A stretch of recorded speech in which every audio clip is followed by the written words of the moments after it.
The topic is the Nashville branch of the National Association for the Advancement of Colored People, and we're talking to the president of the NAACP and the pastor of Hobson United Methodist Church, Reverend Vernon Dixon. And of course, Reverend Dixon, before we end the show for today, let's give you an opportunity to talk about your membership and to say something about perhaps the upcoming political elections. I know that the NAACP is nonpartisan and all of that, but the NAACP also plays a very, very significant role in at least helping to get people out to vote. So let's talk about it from that perspective. Yes, Dr. Haney, we are a nonpartisan as far as identifying with political parties.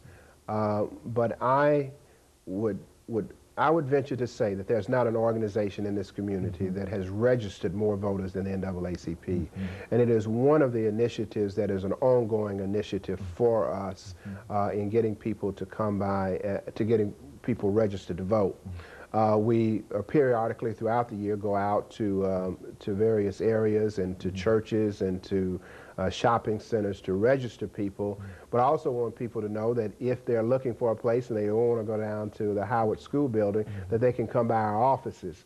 Our office is at 1308 Jefferson Street. There are always applications there for them to vote. Two things when people walk through the door. We ask them if they're registered to vote, and we ask them if they're members of the organization. Let me take this time also just to kind of let you know what our membership, we have various levels of life membership. The life membership is $750.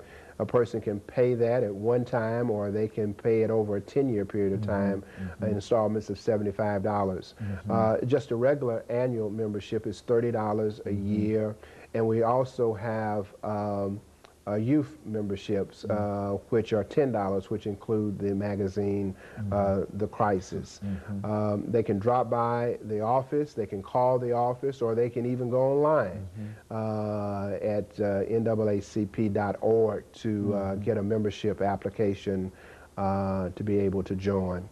As we move in this coming year and looking at some of the things, particularly around the political, we've got to focus some areas around disenfranchisement.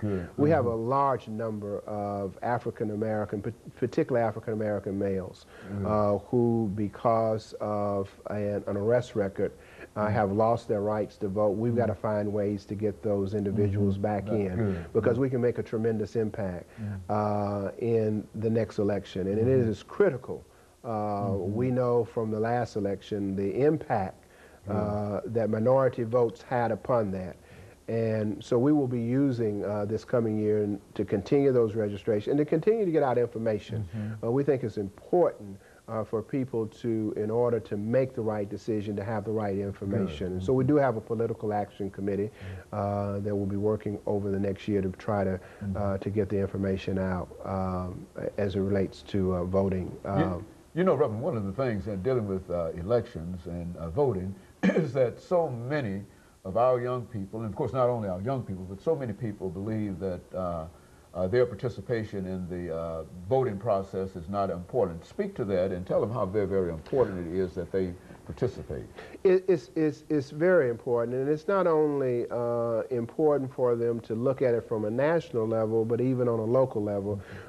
We just finished with an election, and when you look at the kinds of block voting that other organizations and other groups do, that if we use that same kind of leverage, we could have a tremendous impact to make sure that we can have leadership that is responsive to the needs and the concerns in the community.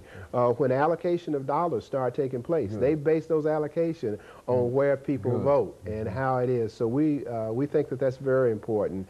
And we think that it is because of the work of the NAACP, that particularly in Nashville, that we have the kind of diversity